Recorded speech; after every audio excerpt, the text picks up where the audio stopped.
Have a very nice day. Oh I am sorry. हमारे एक मित्र हैं, उन्होंने एक कंप्लेंट की थी।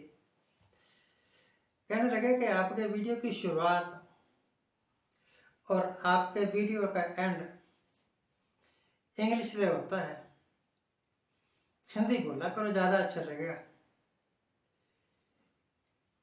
आगे से करेंगे। होता क्या है कि जो लैंग्वेज आपकी जुबान पर चढ़ी हुई है ना, वो निकल जाती है। जिसमें हमारा दोष नहीं है कोई, इट इज़ अवर हैबिट। निकल जाती है, तब पता लगता है कि अंग्रेजी बोलेंगे या पंजाबी बोलेंगे या उर्दू बोलेंगे।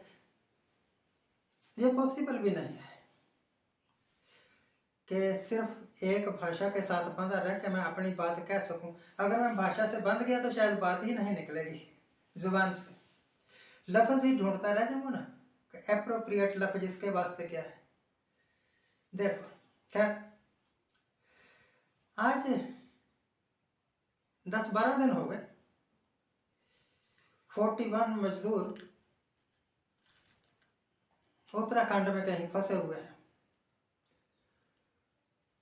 टनल में। आज से 4 दिन पहले टीवी वालों ने ये शोर करना, जब बात करते हैं ना तो उछल उछल के करते हैं बात, जैसे डांस कर रहे हो। कहना शुरू किया कि कुछ ही देर की बात है, मजदूर बाहर आने वाले हैं, पूरा प्रबंध कर लिया है।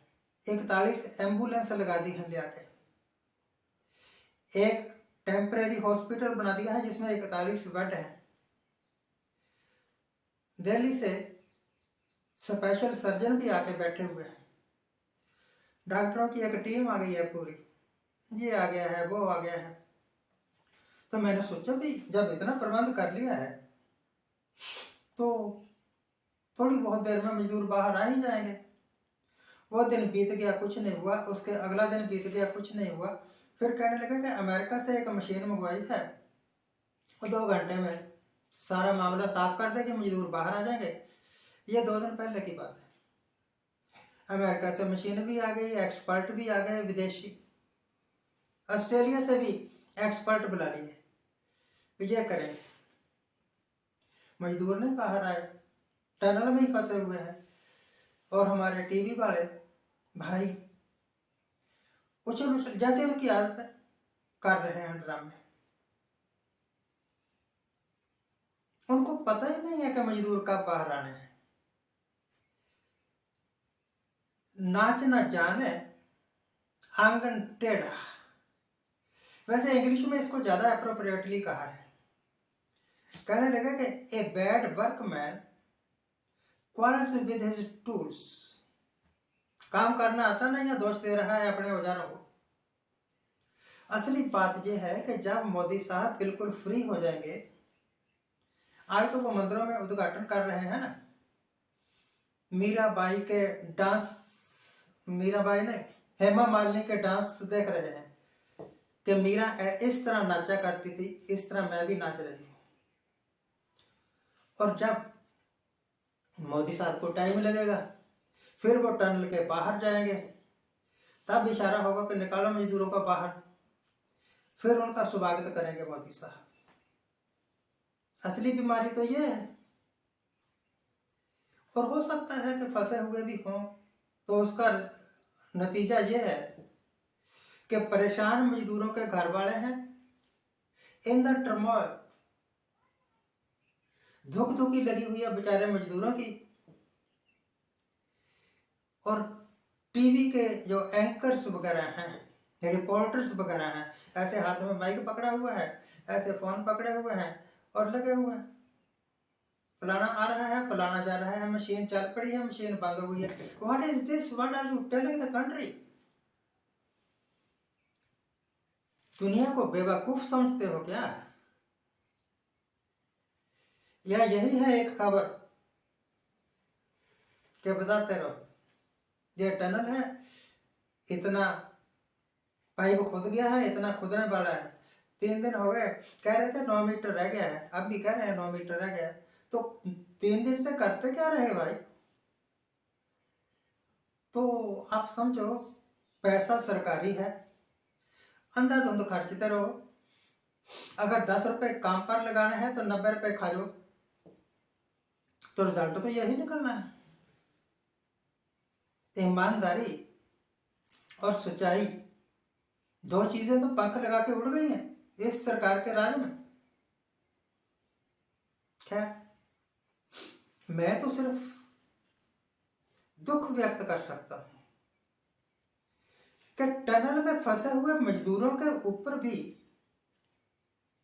पॉलिटिक्स हावी है शायद।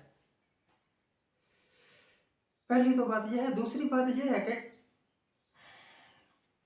धर्म एक जाति मामला है।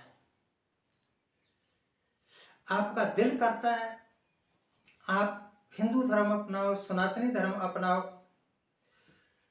या हिंदू धर्म में बहुत सारी आगे ब्रांचेस हैं, कोई अपना। आपका दिल करता है आप सिख धर्म अपना लो,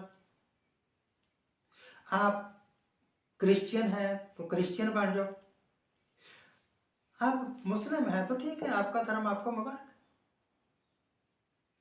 धर्मों के मामले में सरकारों को हस्तक्षेप नहीं करना चाहिए। जब जब भी किसी सरकार ने धर्म के साथ हस्तक्षेप किया,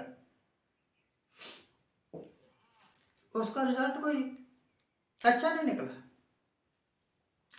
औरंगजेब ने कट्टरता की हद कर दी थी, रिजल्ट यह निकला कि मुगलों का शासन खत्म हो गया। उसके बाद फिर कभी मुगलों ने राज नहीं किया हिंदुस्तान पर। आए कई राष्ट्रपति आए, पर वो राजे नहीं थे।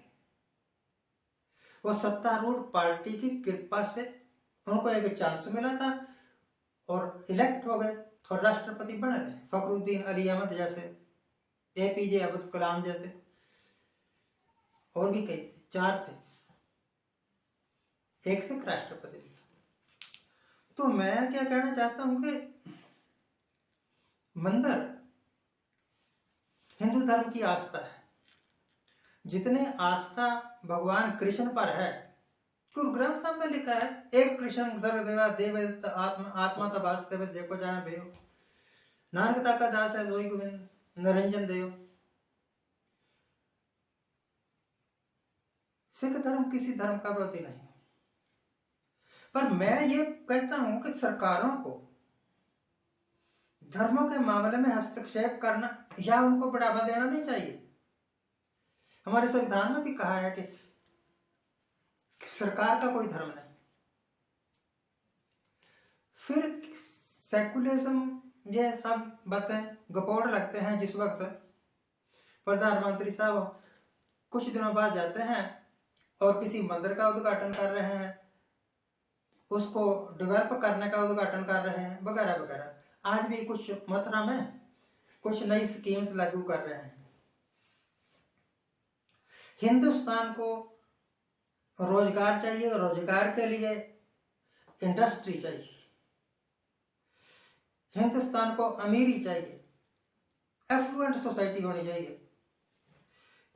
हमें तो गरीबी में धकेला जा रहा है। हम खुश होते हैं जब हमें ये लगता है। प्रधानमंत्री साहब ने 5 साल और मुफ्त राशन देने का अनाउंसमेंट कर दिया है। What nonsense.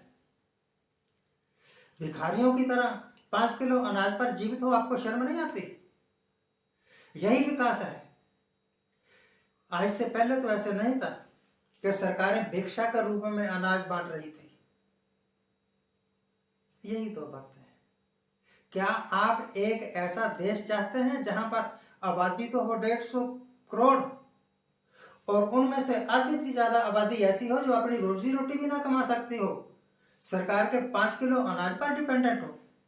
आप एक ऐसे देश में रहना चाहेंगे? आप गर्व कर सकेंगे कि आप हिंदुस्तानी हो? Thank you very much for watching. Keep watching. Please subscribe my channel. Thank you.